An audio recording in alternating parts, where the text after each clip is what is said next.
Hi there, welcome from myself and from Chianti in the back. She loves to sit by the fire. Oh, spoke too soon. Hopefully she comes back, but welcome. Today we're talking about how to see through people's defense mechanisms.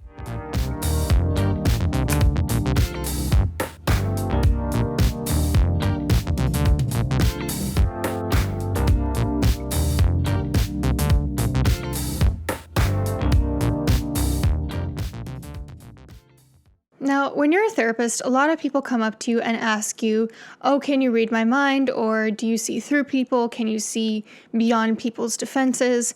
And for the longest time, my answer was no, until I began to study more psychodynamic forms of therapy. Once I became a more psychodynamic therapist, I actually did learn to look through people's defenses because it's actually the sign of a good psychodynamic therapist that they're able to see through the walls that you put up to what is beyond to help you access that unconscious information. And so the title of this video might sound a little sinister, like, ooh, let's see through people's defense mechanisms, let's see what they're hiding, but it's really not sinister at all. It's something that therapeutically is very helpful as a technique. Let me just briefly introduce what the unconscious and what defenses are. So obviously many of us have heard of Freud, and a Freudian understanding of the mind is that we have our conscious mind, then we have our preconscious mind, which is stuff that's barely on the surface, we're not necessarily pushing it down, we can maybe access it, and then we have our unconscious mind, and that is where a lot of information resides that maybe we don't have as direct access to because it's hidden.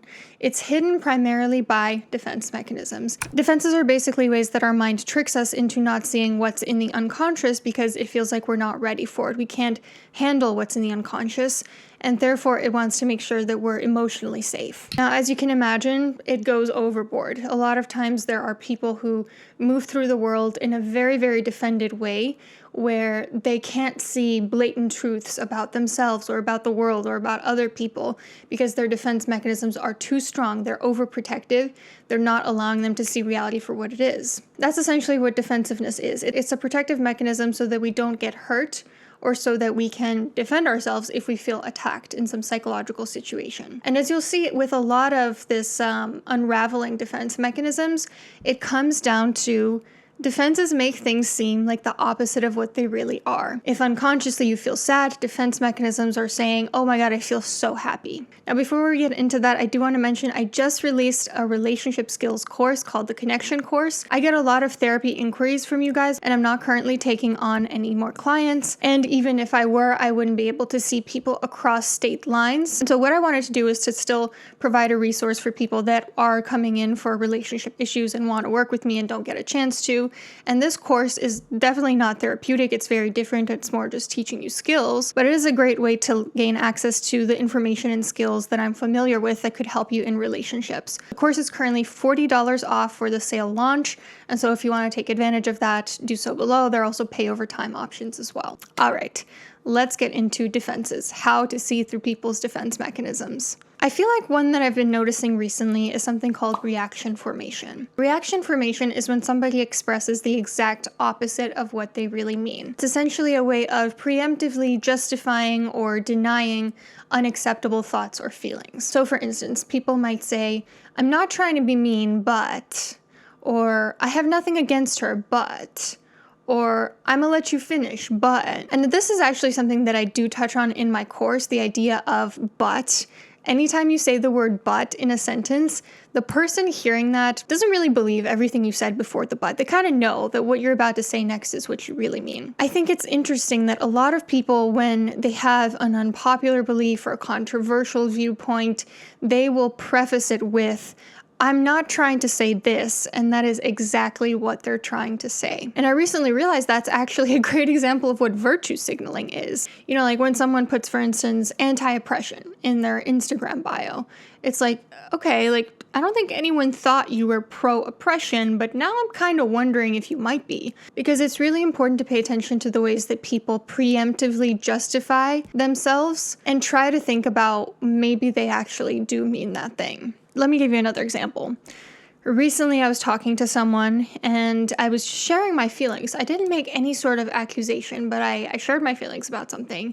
And immediately the other person got so defensive and said, well, I didn't do this and that. Like, I don't know why you're insinuating this.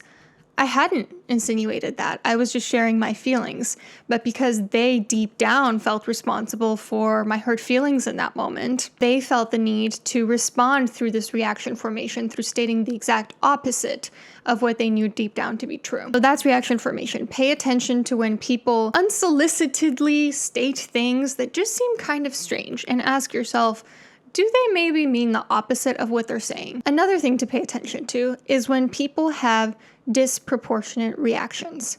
When people have disproportionately emotional or triggered reactions to something, oftentimes it's a sign of their shadow self being triggered. Now, the shadow self isn't technically a defense mechanism, but it is the embodiment of everything that they do not want to be.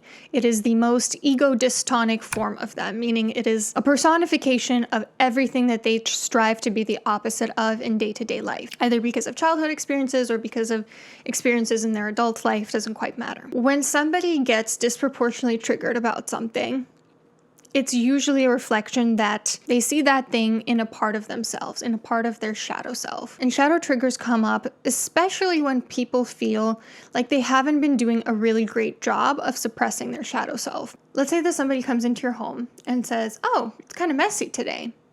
If you are somebody whose shadow self is messy, you're a person who you do not want to be messy whatsoever, and you feel like there's some truth to what they said, that you haven't really been as tidy as usual lately, then your shadow self is probably going to get triggered. Versus if you don't really care if someone's messy, if it's not a particularly ego-dystonic trait for you, you're not going to get triggered. And even if you feel like, yeah, I don't want to be messy, but I don't think I am. I don't think I've been particularly messy. Again, you're not going to get triggered. People mostly get triggered about things that are values misaligned and that they feel they've not been completely true to. Let me give you an example.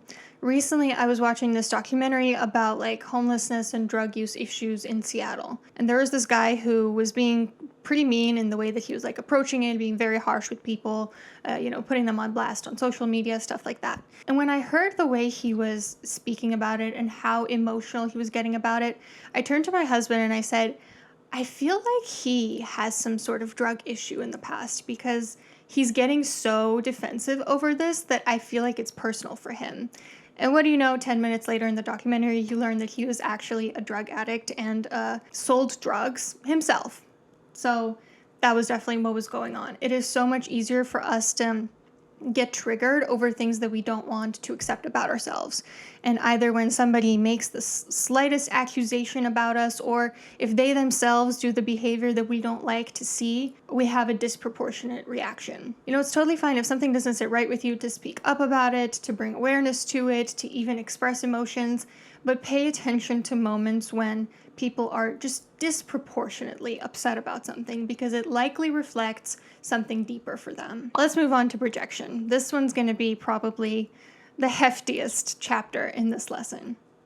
Projection is one that most of us are familiar with. It's when somebody accuses another person of feeling or thinking a way that they actually feel or think, or of doing something that they actually did. So for instance, you will often see cheaters getting very paranoid about being cheated on, because they know, well, I cheat, and so they project that onto other people, onto their partner. For instance, when I was in college, I would get really irritated with this one friend of mine because I felt like she was being too nice. I felt like she was letting people walk all over her. What do you know? It was actually my own stuff coming up. I felt that way about myself. Pay attention to any time someone makes a very broad statement about the world at large, about humanity at large, about the way that the world works. Anytime they paint with one fell swoop, it's usually a projection. If somebody says, the whole world is so terrible, they're just out to get you, oftentimes paranoia is a projection of your own aggression. You feel like other people are out to get you because you yourself have aggression that you're not acknowledging. That maybe if you were able to acknowledge that, hey, I actually have some of my own aggression, I'm not always happy for other people, you might be able to realize that other people aren't out to get you. It's your own stuff that you're projecting. And also pay attention to accusations people make when they accuse you of feeling a certain way that you actually don't feel. Because if it's out of the blue, if somebody says, oh my God, you really hated her dress, didn't you? You're like, what? Did I hate her dress? When did I say that? I don't remember feeling that way. Maybe, I guess it's not too pretty. Stop. Ask yourself, is this person projecting their own feeling onto me? Are they accusing me of this outlandish thing because that's how they feel and they cannot handle acknowledging that within themselves? Or for instance, when somebody is saying, I don't want you to think I'm being mean, regardless of whether they're actually being mean, what they really mean in that moment is probably, I feel mean. I feel like what I'm about to say is mean. And another example of projection, and this is a sensitive topic, when abusers accuse their victims of being the ones that abuse them. That is a classic case of projection. DARVO, deny, attack, reverse victimization, offend, is a technique that is essentially rooted in projection because the other person is unable to acknowledge themselves as deeply hurting another human being, and partly to character assassinate them, but partly also because they can't hold that reality about themselves, they project it onto the other person. They say, you are the one that's being horrible to me, you're verbally abusing me, you're doing this and that, when in reality, it's them who's doing it. And again, it's a very sensitive topic because you really have to understand the ins and outs of the couple very well. It's very fine-tuned to figure out who actually has the power and control in this relationship, who is acting out of reactive abuse and who is the aggressor. It's very difficult, and I'm not telling you to try to go around figuring out who's lying about being a victim. Please don't do that. But you also need to be aware that aggressors are going to mimic those sorts of accusations. Another defense is denial. This is another one of those I think will be familiar to a lot of us. Denial is the inability to hold the truth of the matter because it's too painful. Denial is often one of the first stages of grief. When you find out that you've just lost someone super important to you, it's too painful for you to handle, and so you go into denial mode. You try to convince yourself that maybe hope isn't completely lost. Other times, denial comes in the form of gaslighting. It comes in the form of people saying, I never said that, or that didn't happen, or no, I didn't, or when did I don't think that doesn't sound like me. It's like they're playing tennis. You throw a ball saying, hey, here's a piece of information, and they cannot handle it because it's too painful for them, so they just bounce it right back. And then you're left with a bunch of tennis balls hitting you in the face. You notice someone flat out denying something that you remember happened or an emotion that you told them about. Remember, it's not that your memory is wrong. It's not that it didn't happen. It's that the reality of that is too painful for them to hold. They're not ready to take responsibility. They're not ready to look their own faults in the face for whatever reason. Compensation is another defense. Compensation, you can also call it overcompensation, when one thing is meant to mask the polar opposite. For instance, grandiosity that affects people with narcissism is meant to mask its polar opposite, which is deep insecurity.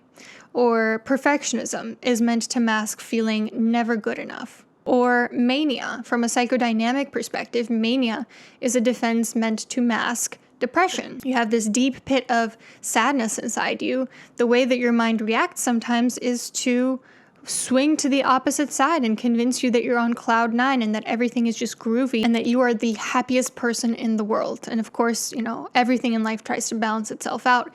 Eventually, it's going to crash. Splitting is a defense mechanism where you view people as all good or all bad. And oftentimes splitting is very context dependent. You can go from seeing someone as all good to seeing them as all bad.